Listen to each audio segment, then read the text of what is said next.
அனைவருக்கும் வணக்கம். தமிழ் வழியில் கம்ப்யூட்டர் பயிற்சியை கற்றுக் கொடுக்குறோம். குறைவான முதலீட்டில் கம்ப்யூட்டர் பயிற்சி மையம் தொடங்க வழிகாட்டுறோம்.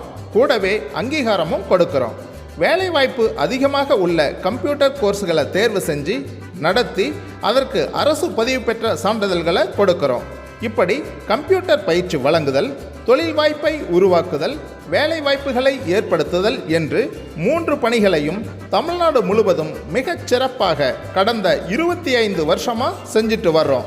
இதில் எது உங்களுக்கு தேவைப்பட்டாலும் கமெண்ட்டில் கேளுங்க, உங்களுக்கு முழு விவரங்களை தெரிவிக்கிறோம்.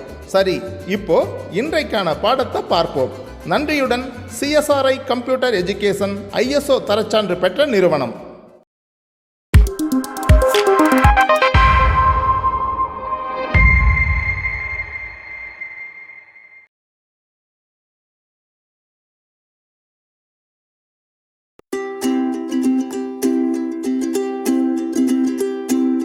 ஹலோ ஸ்டூடெண்ட்ஸ், நம்ம இன்னைக்கு மைக்ரோசாஃப்ட் ஆஃபீஸ் 2007ல் எக்ஸலில் லேப் கிளாஸ் பார்க்கலாம்.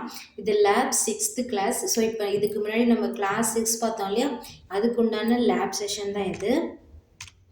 ஸோ இந்த லேப் எக்ஸசைஸில் first question, open a Excel workbook and create the below table using table option in insert tab. என்ன சொல்லியிருக்காங்கன்னா, இங்கே கீழே கொடுத்துருக்குறாங்க இல்லையா, இந்த டேபிளை ஒரு எக்ஸல் ஒர்க் புக் வந்து நியூவாக ஓப்பன் பண்ணிவிட்டு அதில் க்ரியேட் பண்ண சொல்லியிருக்காங்க.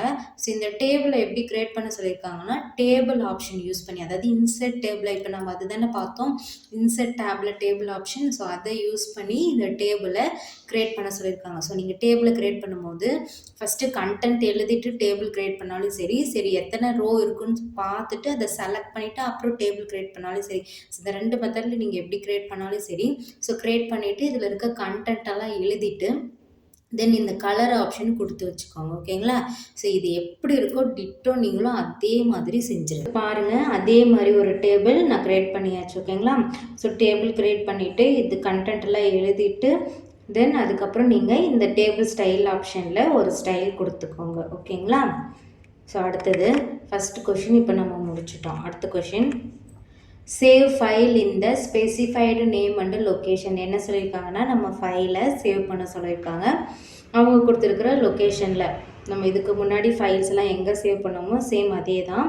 ஸோ ஸ்டூடெண்ட்டுன்றதில் உங்கள் கோர்ஸ் ஃபோல்டருக்குள்ளே உங்கள் நேம் ஃபோல்டர் இருக்கும். அதுக்குள்ளே போனீங்கன்னா உங்கள் சப்ஜெக்ட் ஃபோல்டர் இருக்கும். அதுக்குள்ளே இன்றைக்கி என்ன லேப் 6 தானே. ஸோ 6 போட்டு lab 6 date month year same இதுக்கு முன்னாடி என்ன ப்ரொசீஜரில் பண்ணீங்களோ அதே மாதிரி தான். ஓகேங்களா? ஸோ சேவ் பண்ணுறதுக்கு ஆஃபீஸ் பட்டனில் போய்ட்டு சேவ் கொடுக்கலாம், இல்லை Ctrl+ன்ற ஷார்ட்கட்டும் கொடுக்கலாம். ஸோ போயிட்டு இதில்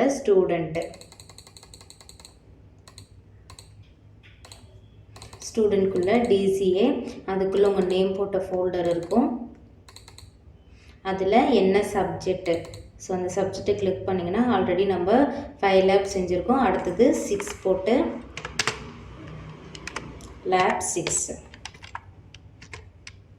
ஸோ என்ன டேட்டோ அந்த டேட் போட்டுக்கோங்க. ஓகேங்களா? போட்டுட்டு சேவ் அஸ் டைப் பார்த்துக்கோங்க, Excel work book. Then save கொடுத்துக்கோங்க. சேவ் கொடுத்தோன்னே உங்கள் ஃபைலு பாருங்கள் சேவ் ஆகிடுச்சு. ஓகேங்களா? ஸோ நம்ம இப்போ செகண்ட் கொஷின் முடிச்சிட்டோம், ஃபைல் சேவ் பண்ணியும் முடிச்சிட்டோம். அடுத்தது third question, short the name in A to Z type. ஓகேங்களா? ஸோ இந்த டேபிளில் நேமை ஷார்ட் பண்ண சொல்லியிருக்காங்க A to Z மெத்தட் மூலிமா. ஸோ இதில் இந்த ட்ராப் டவுனை கிளிக் பண்ணிங்கன்னா ஷார்ட் ஆப்ஷன் வரும். அப்படி இல்லைன்னா நீங்கள் ஹோம் டேபில் போய்ட்டு ஷார்ட் ஆப்ஷன் எப்படி வேணாலும் கொடுக்கலாம். ஓகேங்களா? ஸோ இதில் A to Z model. So இதை கிளிக் பண்ணுங்கள். A to Zக்கு ஏற்ற மாதிரி எல்லாமே மாறிடுச்சு. ஓகேங்களா? ஸோ ஒன்றில் இந்த ட்ராப் டவுனை கிளிக் பண்ணிவிட்டு அதில் ஷார்ட்டில் A to Z, ஏன்னா ஷார்ட்டில் A to Zன்னு அவங்களே கொஷினில் கொடுத்துட்டாங்க. ஸோ ஷார்ட்டில் A to Z கொடுத்தீங்கன்னா அதுக்கேற்ற மாதிரி மாறிடும். ஓகேங்களா? அடுத்தது fourth question, highlight the first and last column.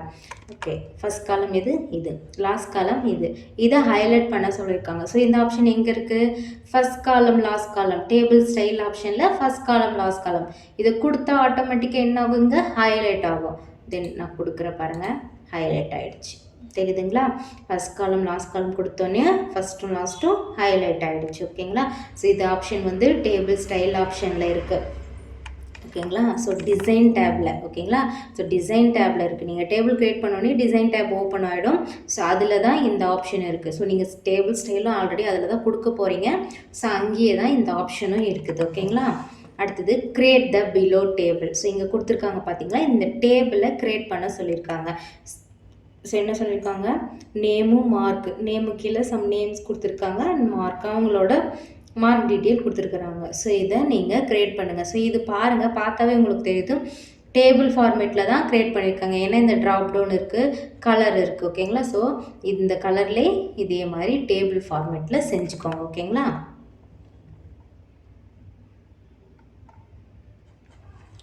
So பாருங்கள், டேபிள் க்ரியேட் பண்ணியாச்சு. அவங்க எப்படி கொடுத்தாங்களோ அதே கலரில் சேம் அதே மாதிரி டேபிள் ஃபார்மேட் கொடுத்து அந்த நேம் மார்க்ஸ் எல்லாமே நம்ம என்ட்ரி பண்ணியாச்சு. இப்போ அடுத்த கொஷின்,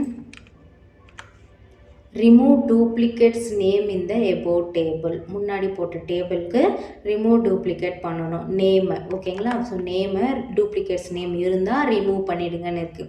ஸோ பார்த்தாவே தெரியுது நமக்கு ரிமூவ் டூப்ளிகேட் இருக்குன்னு. ஸோ நம்ம அந்த ஆப்ஷனை வச்சே நம்ம ரிமூவ் பண்ணிடலாம். ஓகேங்களா? Remove duplicate, so remove duplicate click பண்ணால், ஸோ இங்கே எது ரிமூவ் பண்ண சொல்லியிருக்காங்க, நேமு. ஓகேங்களா? நேமில் இருக்க டூப்ளிகேட்ஸை தான் ரிமூவ் பண்ண சொல்லியிருக்காங்க. அதனால் நமக்கு நேம் மட்டும்தான் தேவை, மார்க் தேவையில்லை. மார்க்கை கிளிக் பண்ணிவிட்டு ஓகே கொடுத்திங்கன்னா இருக்குது பாருங்கள், 2 டூப்ளிகேட்ஸ் வந்து ரிமூவ் ஆகிருக்கு, 5 வேல்யூஸ் ரிமைன் இருக்குது. ஓகே கொடுத்துருங்க. ஓகேங்களா? ஓகே கொடுத்த அப்புறம் உங்களுக்கு 5 வேல்யூஸ் மட்டும்தான் இருக்கும். ஓகேங்களா? ஏன்னா நமக்கு 2 ரிமூவ் ஆகிடுச்சு டூப்ளிகேட் கொடுத்தோடனே. அடுத்தது 7th question, change the row colour and use filter colour option and note the result. So என்ன சொல்லியிருக்காங்கன்னா, நம்ம இப்போ ஃபில்டர் கலர் யூஸ் பண்ணணும். அதுக்கு முன்னாடி நம்ம என்ன பண்ணணும், ரோக்கு கலர் கொடுக்கணும். ஸோ ரோக்கு கலர் கொடுத்துட்டு அதுக்கப்புறம் ஃபில்டர் கலர் ஆப்ஷன் யூஸ் பண்ணிவிட்டு அந்த ரிசல்ட் எப்படி இருக்குன்னு பார்க்க சொல்லியிருக்காங்க. ஓகேங்களா? ஸோ ஃபஸ்ட் நம்ம ரோக்கெல்லாம் கலர் கொடுத்துக்கலாம். ஸோ நான் ஃபஸ்ட்டு இந்த ரோக்கு, ஸோ நான் கொடுக்குற கலரை அப்படியே 1 by 1 கொடுத்துருங்க. ஃபில் கலரில் போயிட்டு. ஓகேங்களா?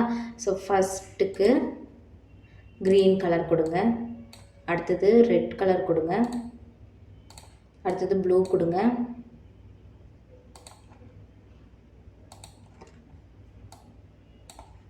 அடுத்தது எல்லோ, தென் ஆரஞ்சு. ஸோ இப்படி 1 by 1 ஒவ்வொரு கலராக கொடுத்துருங்க. இதே சேம் கலர் நீங்கள் யூஸ் பண்ணுங்கள், அப்போ தான் எல்லாேருக்கும் ரிசல்ட்டு சேமாக வரும். ஓகேங்களா? ஸோ இதே மாதிரி ஃபஸ்ட்டு க்ரீனு, செகண்ட் ரெட்டு, அடுத்து ப்ளூ, எல்லோ, ஆரஞ்சு. ஓகேங்களா? ஸோ இது எல்லா கலரும் யூஸ் பண்ணிவிட்டு இப்போ கலர் ஃபில்டர் கொடுக்க சொல்லியிருக்காங்க. ஸோ நான் நேமை கிளிக் பண்ணிவிட்டு ஃபில்டர் பை கலர்னு இருக்குது பார்த்தீங்களா, ஃபில்டர் பை கலர், அதுதான் கலரில் ஃபில்டர் பண்ணுறது. ஓகேங்களா? கொடுத்துட்டு ஸோ நான் ஃபஸ்ட்டு ரெட் கலர் கொடுத்து பார்க்குறேன். பாருங்கள், ரெட் கலர் மட்டும் வந்திருக்கு. ஸோ ஃபில்டர்னால் என்ன, நம்ம என்ன கொடுக்குறோமோ அது மட்டும்தான் இருக்கும். ஷார்ட்னால் நம்ம என்ன கொடுக்குறோமோ அது முதல்ல வந்து இருக்கும், அடுத்தது அடுத்தடுத்தது வரும். ஓகேங்களா? ரெண்டுத்துக்கு டிஃப்ரென்ஸ் புரியுது தானே? ஷார்ட்னால் நம்ம கொடுக்குறது முன்னாடி ஃபஸ்ட்டு ரோவில் வரும், மீதியெல்லாம் அடுத்தடுத்து விசிபிள் ஆகும். அதே ஃபில்டர்னால் நம்ம கொடுக்குறது மட்டும்தான் விசிபிள் ஆகும். ஓகேங்களா? ஸோ கன்ஃபியூஷன் ஆகிக்காதீங்க. அடுத்தது ஃபில்டர் பை கலரில் நான் ப்ளூ கலர் கொடுத்து பார்க்குறேன். ப்ளூ மட்டும் வருது. ஸோ இப்படி 1 by 1 கொடுத்து செக் பண்ணுங்கள். ஓகேங்களா? அடுத்தது ஆரஞ்சு வருது. ஸோ அடுத்தது க்ரீன் கொடுக்குறேன், க்ரீன் வருது. அடுத்து எல்லோ கொடுங்க, எல்லோ வந்துடுச்சு. ஸோ எல்லாமே இருக்குது. ஸோ இப்போ நமக்கு வேணும்னா கிளியர் ஃபில்டர்னு கொடுத்திங்கன்னா இப்போது கிளியர் ஃபில்டர் வந்து கிளியர் ஆகிட்டு நமக்கு நார்மலாக வந்துடும். ஓகேங்களா? ஸோ இந்த மாதிரி 1 by 1 கொடுத்து செக் பண்ணுங்கள். ஓகேங்களா? அடுத்தது 8th question, change the table into normal table using convert to range option. So என்ன பண்ண சொல்லியிருக்காங்கன்னா, நம்ம டேபிளை நார்மல் டேபிளாக மாற்ற சொல்லிட்டாங்க. ஸோ நார்மல் டேபிளாக மாற்றுறது எந்த ஆப்ஷன் மூலயமா, கன்வெர்ட் டு ரேஞ்ச் ஆப்ஷன் மூலயமா. ஓகேங்களா? So convert to range option மூலயமா நம்ம டேபிளை நார்மலாக மாற்றிடலாம். ஸோ டிசைனில் கன்வெர்ட் டூல்ஸில் பாருங்கள் கன்வெர்ட் டு ரேஞ்சுன்னு இருக்கும் ஓகேங்களா. ஸோ இங்கே இருக்குது. ஸோ இதை கிளிக் பண்ணிங்கனாவே அது கேட்கும். நீங்கள் எஸ் கொடுத்தீங்கனாவே என்ன ஆகும், நமக்கு டேபிள் நார்மல் ஃபார்மேட் மாறிடும். நார்மல் ஃபார்மேட்னா இங்கே என்ன மீனிங், அந்த கலர்ஸு எல்லாமே அப்படியே இருக்கும், இந்த ஃபார்மேட் மட்டும் போயிடும் ஓகேங்களா. ஸோ கலர்ஸு அந்த என்னென்ன நீங்கள் கொடுத்துருக்கீங்களோ ஸ்டைலு அது எல்லாமே அப்படியே இருக்கும். ஆனால் அந்த டேபிள் ஃபார்மேட்லேருந்து நார்மல் ஃபார்மேட்டுக்கு வந்துடும். ஸோ இதுதான் அதே நீங்கள் Ctrl+Z கொடுத்துட்டு நீங்கள் டேபிள் ஃபார்மேட்னா என்ன இருக்கணும், டிசைன் இருக்கணும். இப்போ டேபிள் ஃபார்மேட் இல்லைன்னா அந்த டிசைன் போயிடணும் ஓகேங்களா. இதுதானே இது ரெண்டுத்துக்குள்ள டிஃப்ரென்ஸு. ஸோ அடிக்கடி சேவ் பண்ணிக்கோங்க. Ctrl+S கொடுத்துட்டு அடிக்கடி உங்கள் ஃபைலை சேவ் பண்ணிக்கோங்க. அப்போ தான் நீங்கள் பண்ணுறது எல்லாமே அப்படியே இருக்கும் ஓகேங்களா. ஓகே ஸ்டூடெண்ட்ஸ், நம்ம இன்றைக்கி ரெண்டு விதமான டைப் பார்த்தோம். ஸோ ஃபஸ்ட்டு என்ன பார்த்தோன்னா, ஃபஸ்ட்டு ஒரு டேபிளை க்ரியேட் பண்ண சொன்னாங்க. அதை க்ரியேட் பண்ணிவிட்டு அதில் இருக்கிற கலர்ஸு மற்றெல்லாம் கொடுத்துட்டு இதை வந்து ஹைலைட் பண்ணி காமிக்க சொன்னாங்க. இந்த நேம் வந்து ஷார்ட் ஆர்டரில் A to Z மூலிமா கொடுக்க சொன்னாங்க. இதை கொடுத்துட்டு நம்ம ஃபில்ட்ரு பண்ணி பார்த்தாச்சு. அடுத்து ஒரு டேபிள் போட சொன்னாங்க. அந்த டேபிள் போட்டுட்டு இந்த டூப்ளிகேட் ரிமூவ் பண்ண சொன்னாங்க. தென் அதுக்கு கலர் கொடுத்துட்டு ஃபில்டர் கலர் யூஸ் பண்ணி 1 by 1 செக் பண்ண சொன்னாங்க. அடுத்தது கன்வெர்ட் ரேஞ்ச் கொடுத்துட்டு நார்மல் ஃபார்மேட்டுக்கு மாற்ற சொன்னாங்க. நமக்கு ஆல்ரெடி தெரியும் கன்வெர்ட் டு ரேஞ்ச்னாவே அது நார்மல் ஃபார்மேட்டு தான் ஓகேங்களா. ஸோ நீங்களும் இதே மாதிரி 1 by 1 ஒவ்வொரு கொஷினையும் படிச்சுட்டு அதுக்கேற்ற மாதிரி உங்களோட ஆன்சர் பண்ணிங்கன்னா உங்களுக்கும் இதே மாதிரி சேம் ரிசல்ட் வரும் ஓகேங்களா. நீங்களும் இதே மாதிரி செஞ்சு பாருங்கள் ஓகேங்களா. Okay students, all the best, thank you.